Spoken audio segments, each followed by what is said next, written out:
What's up, you guys? Welcome back to my channel. My name is Kim. If you are new here, thank you for clicking on this video. And if you are returning, I love you so very much.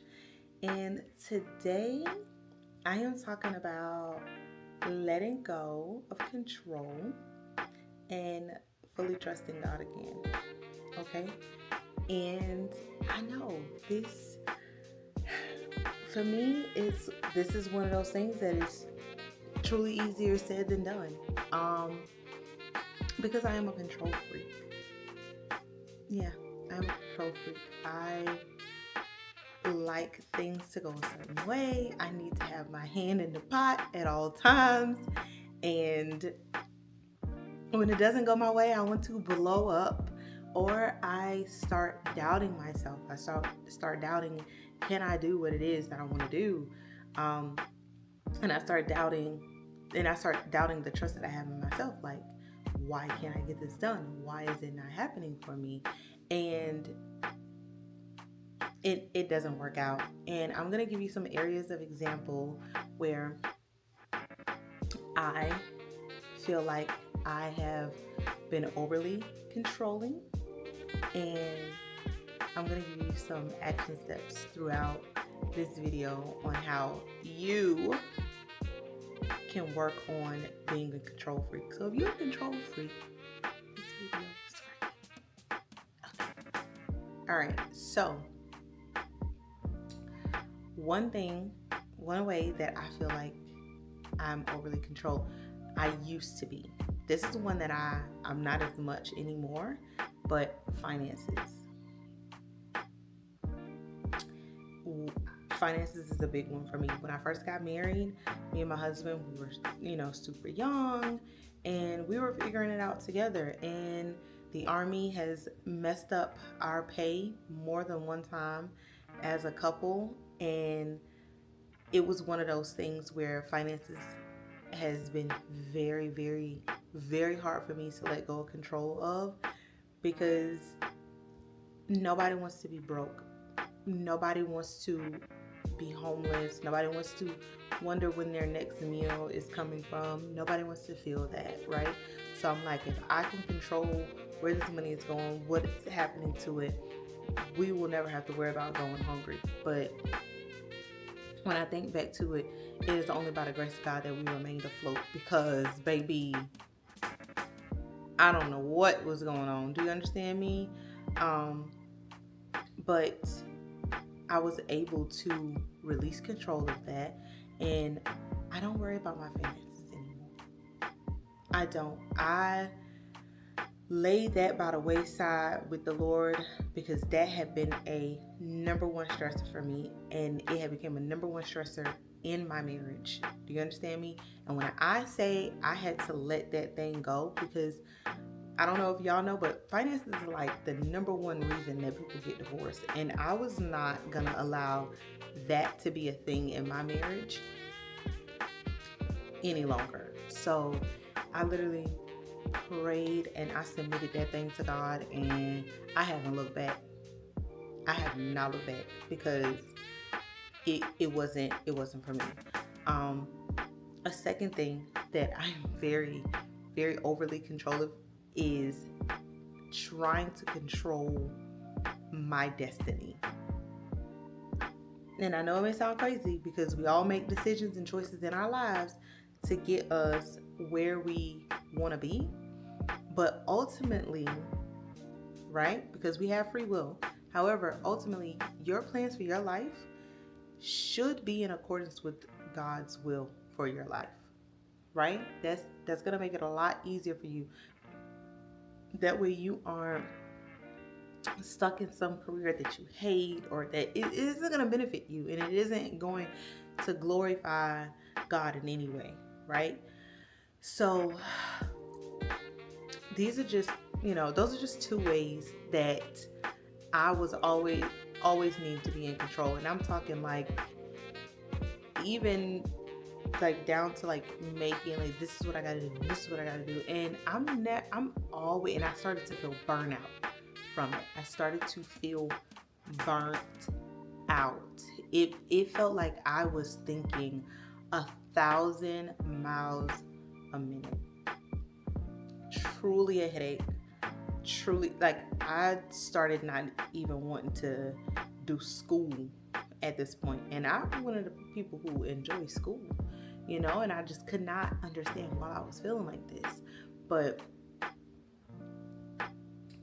letting go and trusting God, you will be at so much peace, right? But it's not something that happens overnight. It is definitely something that takes time, for sure. But the first thing with anything that you have a problem with, the first thing you should always do, acknowledge the fact that you're a control freak over some things. Maybe you like to control everything down to the people around you, right? If you acknowledge that you have a problem, okay. And 2, that leads me straight into 2. Take it to the Lord in prayer. Okay, take it to the Lord in prayer. Let him know, like, this is not what you want to do anymore. You don't want to have this control over this thing. You don't want to be in that seat, in that position anymore. And to take it a step further, 3, not only are you going to pray, you are going to do listening, like a listening prayer, right? Sit in silence with God. That is so important. This conversation in prayer that you're having with God, it is not a monologue. It's not just you talking. Shut up. Shut up sometimes. Listen. That's why we have 2 ears. Listen. Sit in silence and listen and learn the voice of God so you know when it is him talking to you.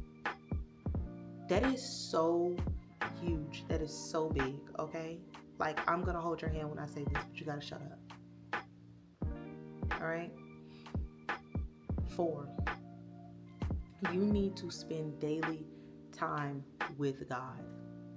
In order to hear his voice, to know his voice, you have to spend time with him. You have to get in your word. Sis, you got to get in there. You got to get in there. Okay? And I don't know what number I'm on. Am I on 5? I don't know. The next one, right? When you wake up in the morning, surrender everything to him immediately. When you wake up in the morning to pray, surrender it to him. Let him know that you cast all of that onto him. You surrender your way to him. All right? And you'll realize that your mindset and things will start to shift from doing these things because you are not leaning onto your own understanding anymore. It is onto him. So you have to fully surrender in order for him to come in, for the Holy Spirit to dwell in you to do these things, right? And this is you having control over, your next job or just anything. You have to know and trust that God's hand is in the pot. He is the one cooking the meal, okay? All you gotta do is sit there and eat it when he's finished, okay? That's it. Everything will work out for your good. He's not here to be mean or hateful towards you. It's none of that. And lastly, worship. Go to worship him, whether it's through music or, journaling, just something. However you worship the Lord, sing, shout, whether you gotta cry, I don't know, whatever it is, whatever is your way, you do that, okay? You do what it is that makes you feel close to him, okay? So these are just some ways, okay? I don't know. I stopped counting, yo. I stopped counting. I'm sorry. I be so focused on trying to get the message out, y'all. I forgot what numbers I was on, but I just needed to tell you guys this because when I am sitting and I have something in my brain and I need to tell y'all, I gotta get my camera out and I gotta tell you, okay? So I'm sorry, y'all. I done forgot what number we was on and all of this stuff. But listen, it is okay to let go and let God. Know that He is in control no matter what. If there's a job you want, know that He is going to give it to you. If there's a home you want, He's going to give it to you. Stop trying to control everything. Take a step back. Listen to what He's telling you. Get in your word. Build a relationship with Him. Worship Him. Learn His voice. Admit that you have a problem. Okay? Some accountability here. Admit that you have a problem. Tell Him you don't want that problem and mean it from the heart. And go from there. Go from there. It is hard, I know, but we're going to get through this together. I'm going to hold your hand and I'm going to walk with you through this, okay? We got this. So I'm going to apply these things to my life, and I want you to apply these things to your life. And let's shift this mindset and let's keep going, okay? I believe in y'all. I love y'all, and I hope that this video dropped a couple of gems for you. See you back here again tomorrow. Hopefully I got something wise to say.